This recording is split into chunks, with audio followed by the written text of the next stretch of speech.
It seems she's really becoming intent on striking out on her own. Is this somewhere... is this somewhere in particular you're thinking of going? I was thinking that Kyoto sounds nice. I think I'll try to go to a few places, though. Lilly nods in approval, happy with Hanako's plan. While I cast my eyes to Lilly, I refrain from asking her the same question. She's been evasive with her plans for the future for a long time now, but I've never seemed to get a good time to broach the subject along with her. Wouldn't now be the... Oh, sod your logic. Every time it comes up in the conversation, it feels like she's either unsure of herself or simply dodging the question. It's troubling, maybe both. Oh my lord. Sorry. Stretching and yawning, not a good combination. Be sure to call sometimes while you're out and about. I gave you my number before, right? Hanako gives a nod, a happy smile on her face.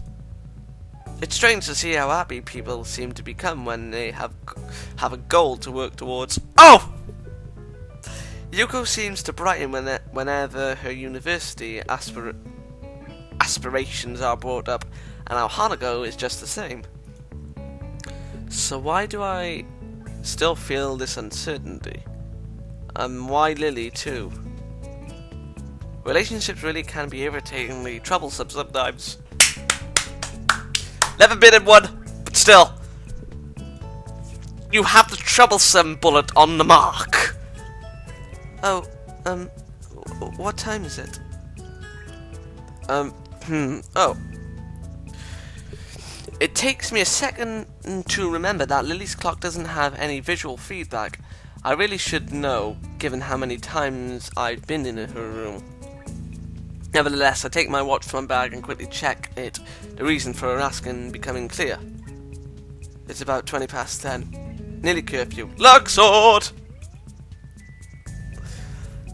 Hanako rises to her feet, dusting herself off and neatening her gown after doing so. I'd better be going then. Good night, Lilly. So. Sleep well, Hanako. See you tomorrow. Goodbye, beautiful! With that, she walks to the door and quietly makes her exit, and the music faded. Oh god, we're gonna step on landmines. I can feel it in my bones! ... Definitely. Oh, are you gonna get your FrEaK on? Silence.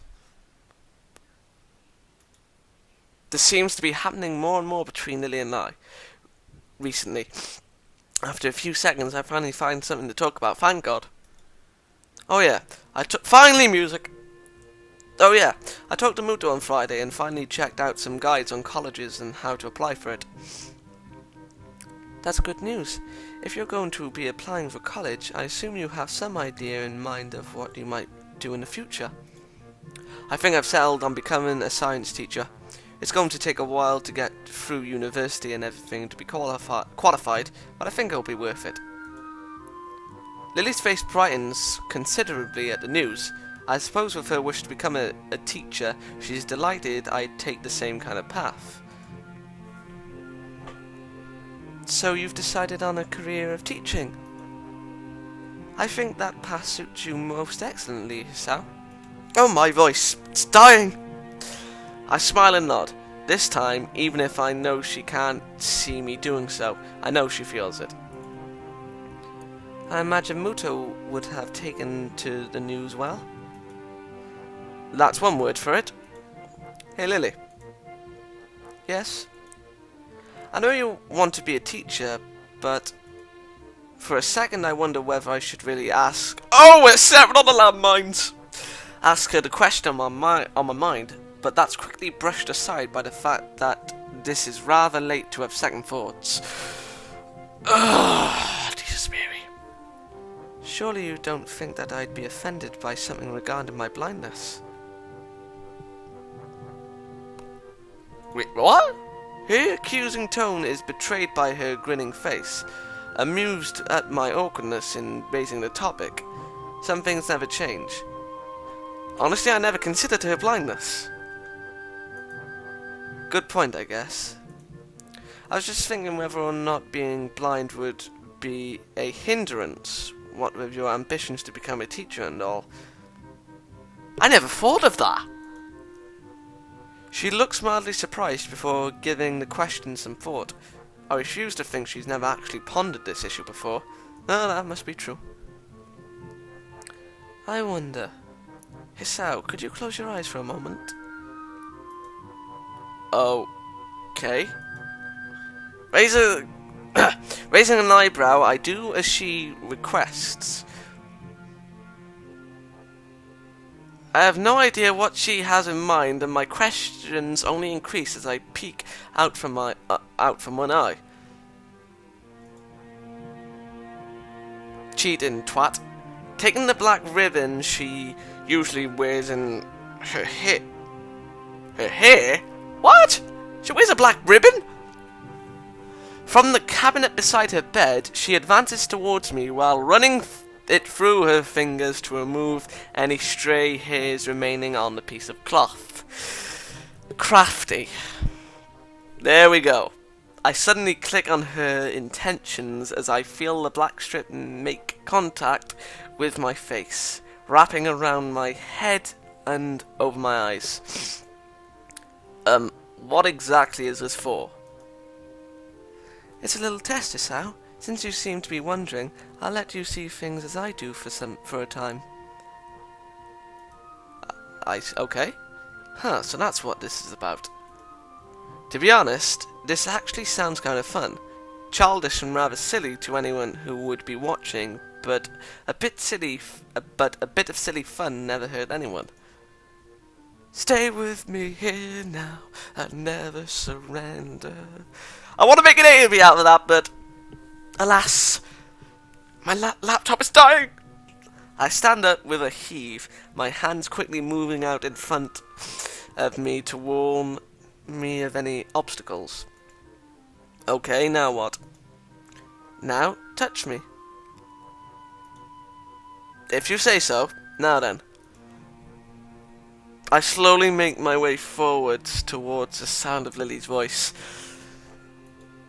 My walking speed could barely even be called a shuffle, the entire experience feeling alien enough that I don't want to risk inadvertently tripping over anything, such as her table or her haphazard piles of books. Be careful where you put your hands. Something soft yet solid brushes against my left leg. Further inspection reveals it to be Lilly's bed. I move onwards, finding myself thankful that Lilly's room is so neat and tidy. Even the piles of books she has are generally kept close to the wall, well out of harm's way. What the hell was that? The hard wall pressing against my outstretched hands makes me furrow my brow in frustration. Hey Lilly, where are you? What are you doing over there? I'm over here. What? Lilly's voice comes from the other side of the room, far from where it was before, even to my untrained ears. If she's going out of her way to avoid me reaching her, then is this just a game to her? Of course it is, compared to a life where even the concept of sight is an abstract one. A few minutes in a blindfold are nothing. I guess she's made her point.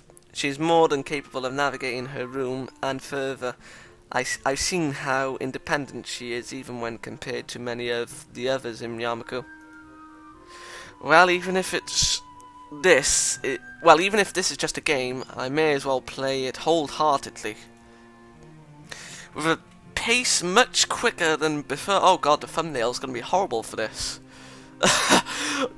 Ugh, god, it's a shame I can't make my own.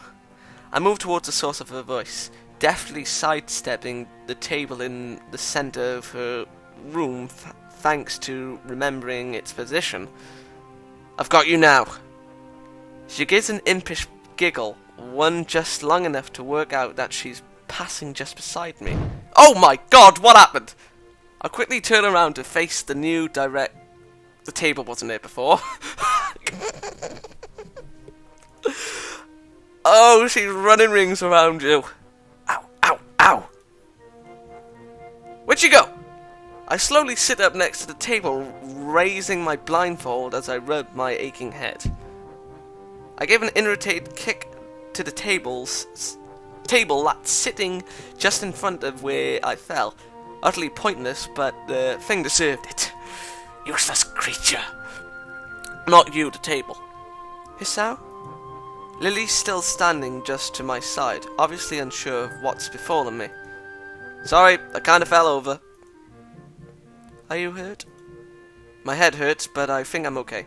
I think the table moved in order to trip me over. It's a conspiracy. She giggles as she walks over and takes a seat beside me, her hands resting on my own. I suppose that's the end of that, then. I think so. But I also think I get the point, though I do wish it hadn't involved such a headache. Lily suddenly looks blank. Point? And I return an extraordinarily flat look. That was just for fun? I just thought it might ease you up a little about the subject.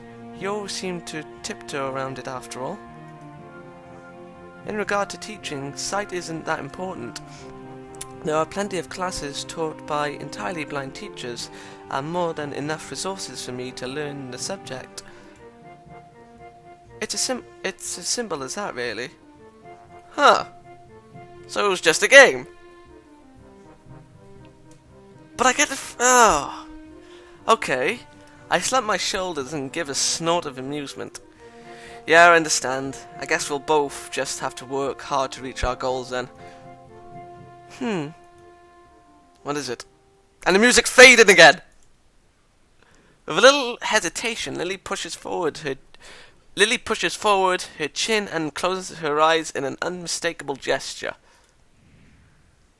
Okay, I accept. Oh, the music's back. I accept gladly, our lips touching. As they do, I suddenly feel her hand snaking up my chest from underneath my shirt. The feeling of her hand against my bare skin is enough to make my heart suddenly accelerate. My God. So she's in that kind of mood again. Oh my God. Babysitting this episode is going to be annoying.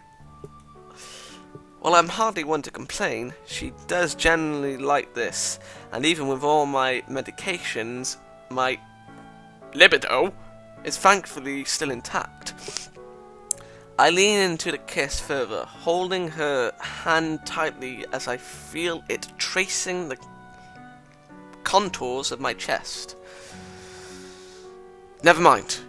Eventually we break off from one another, the room silent but for our breathing. Hey, Isao. Yeah? I don't suppose you could wear the blindfold again. Okay, her tentative suggestion takes me by surprise. I suppose she wants to introduce me to sex through her eyes as well, or just wants to find out what I'll be like during the act, while hampered by the blindfold. Oh, this game did the editing for me. Thank you. With a measure of unease tempered by curiosity, I do as she says and lower the blindfold over my eyes. The world becomes dark once again. I reflexively tense as I feel Lily's hand gently brush the side of my face, entirely unable to anticipate her touch. I really need to get more used to contact like this. Even after the weeks we've been going out, it isn't as natural for me as it is for her. Silence. Hey, Lily. Shh. Oh, God. I obediently follow her instruction and quietly listen, trying to make out anything that's happening around me. Compared to before when I was chasing Lily, the need to carefully navigate the room's obstacles now gone, I can take my time and concentrate much harder on my listening. It takes a while, but I can eventually pick out the soft sound of her breathing in an otherwise dead silent room. In, out, in, out. We're on about breathing here, people! Measuring it against my own breathing, I realise it's definitely deeper than normal, especially for her. Another sound makes its way to my ears, one that I can't identify immediately. I don't think I've ever heard it before, but... My heart skips a beat as I realise the source. My hand almost reflexively reaching out towards it. Her face feels softer than usual under my touch, her head just barely turning an acknowledgement towards the fingers on her cheek. Hisao. I gulp and take a moment to try and calm down. I need all the concentration I can muster while I'm like this in order to fully take in my surroundings. After a few deep breaths, I think I've managed to collect myself. With a touch so light that it wouldn't disturb a feather, I start to move my hand down her body, and I can feel myself losing focus again, thanks to those thin silken pajamas of hers resting so perfectly over the curves of her body. If she's like this, then that means she has to be sitting against her bed and facing me. Now to continue. Alright, this must be her hip.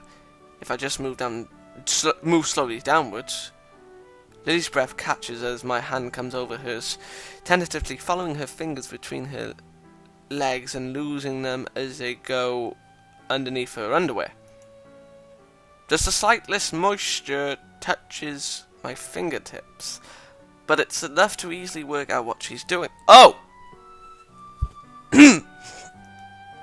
My mind suddenly fills with my vision of what she must be like in front of me now. I'd never even imagined her doing this before, and being unable to see her doing the act only enhances the mood. I think I could be very careful. Oh, calm down.